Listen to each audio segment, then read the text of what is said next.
Alamin ang latest weather update ngayon dito sa Sir Aris Official Weather News Today. Dalawang bagyo sa labas ng ating Philippine Area of Responsibility.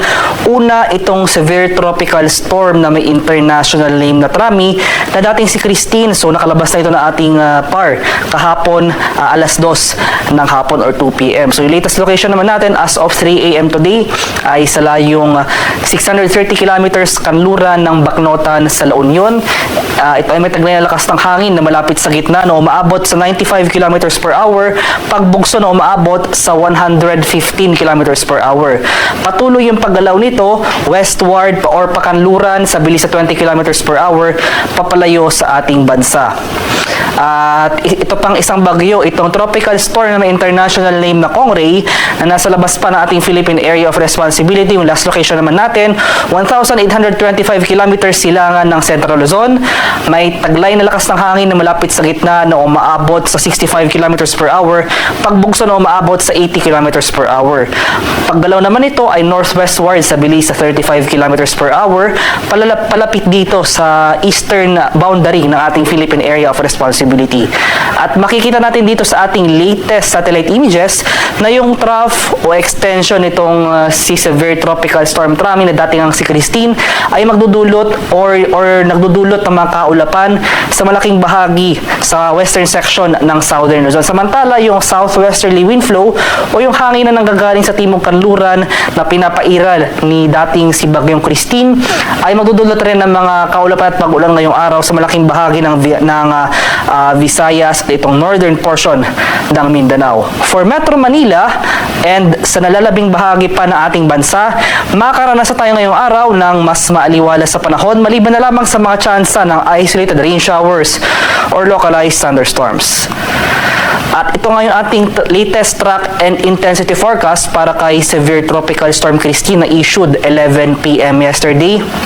Makikita natin dito sa ating track yung patuloy na generally westward na paggalaw ng nasabing bagyo simula ngayong araw hanggang bukas araw ng linggo. Pero pagsapit ng Monday, next week hanggang Wednesday, makikita natin dito na bahagyang liliko yung paggalaw ni Bagyong Christine at maglulup ito counterclockwise and then gagalaw generally eastward papalapit muli dito sa western boundary ng ating Philippine Area of Responsibility.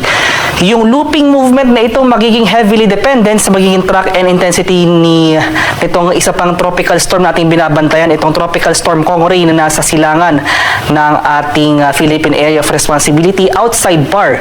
At hindi lang ito yung factor na nakaka-affect, no? So itong iba pang weather systems na nakapalibot kay Christine, makakaroon yan ng epekto dito sa paggalaw ng nasabing bagyo. Isa dyan yung mga high pressure areas sa periphery ng nasabing bagyo as well as yung northeasterly wind flow. Ito yung tuyong hangin na nanggagaling sa hilangan-silangan na pumapasok dito sa sirkulasyon ni Bagyong Christine. So may epekto rin itong northeasterly wind flow sa posibleng paghina ng bagyo sa mga susunod na araw. So simula ngayong araw hanggang bukas, makikita natin dito na mapapanatili ni Christine ang severe tropical storm intensity category. Posible itong bahagyang lumakas or mag-slightly intensify. Pero pagsapit ng Monday to Wednesday, dahil nga sa pagpasok ng northeasterly wind flow, makakaroon ito ng epekto sa posibleng paghina or pag-downgrade ni Christine into a tropical storm category. At ito naman ating track and intensity forecast para kay Tropical Storm Kongray na issued 11 p.m. rin kagabi. So, makikita natin dito sa ating track forecast yung generally west-northwestward naman na paggalaw ni Tropical Storm Kongray. So, possible bukas or Sunday early morning or madaling araw ng Sunday, makapasok na ito na ating Philippine Area of Responsibility at pagpasok nito, bibigyan natin ito ng domestic name na Leon.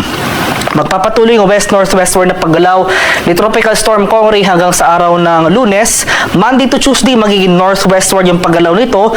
Tuesday onwards, magiging northward naman or pahilaga yung paggalaw patungo dito sa northern boundary ng ating Philippine Area of Responsibility. So, mapapanatili ni Kongray yung tropical storm category niya throughout the day. Posible itong lumakas bilang isang severe tropical storm category bukas araw na linggo at pagsapit ng Monday onwards, mas lalakas pa ito bilang isang typhoon category. At makikita natin dito sa ating track forecast na posibleng manatiling malayo itong si Tropical Storm Kongri sa ating kalupaan or sa Philippine landmass. Pero gayon pa man yung outer rain bands na nasabing bagyo posibleng magdulot ng mga pag-ulan in the coming days dito sa extreme northern Luzon, as well as yung southwesterly wind flow na posibleng nitong hatakin, magdudulot ng pag-ulan sa malaking bahagi ng southern Luzon, Visayas at sa Mindanao. Kaya manatili umantabay sa mga updates ilalabas ng Pag-asa ukol kay Tropical Storm Kongri, at pagpasok nga nito ng ating PAR ay mag-issue agad tayo ng 6 hourly tropical cyclone bulletins.